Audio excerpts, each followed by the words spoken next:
நம்மளை பொறுத்தவரை எது பெரிய பாவம்?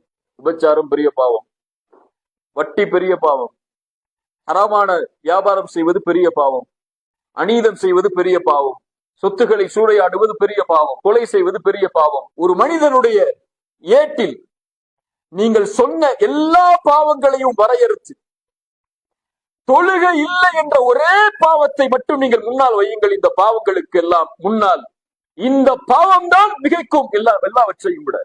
தெளிவாக சொல்கிறேன், நம் மனதிலே புரிய வைப்பதற்காக. நீங்கள் விபச்சாரம் செய்வதை விட, நீங்கள் கொலை செய்வதை விட, நீங்கள் திருடுவதை விட, நீங்கள் அநீதம் செய்வதை விட, நீங்கள் பிறரை ஏமாற்றுவதை விட, இந்த உலகத்திலே அல்லாஹ்வால் பாவமாக கருதப்படுகின்ற மிகப்பெரிய பாவம் அஸ்ஸலா, தொழுகை விடுவது, தொழுகையை தவற விடுவது, தொழுகையில் பொடுபோக்காக இருப்பது. இவற்றை விடவெல்லாம் கொடிய பாவம் அது. ரசூலுல்லாஹ் ஸல்லல்லாஹு அலைஹி வஸல்லம் சொன்னார்கள், தொழுகையை பாதுகாப்பவனுக்கு அது வெளிச்சமாக, சாட்சியாக, வெற்றியாக நாளை மறுமையில் வரும். தொழுகையை பாதுகாக்காதவருக்கு நாளை மறுமையில் சாட்சியாகவோ வெற்றியாகவோ ஒளியாகவோ அந்த தொழுகை வராது.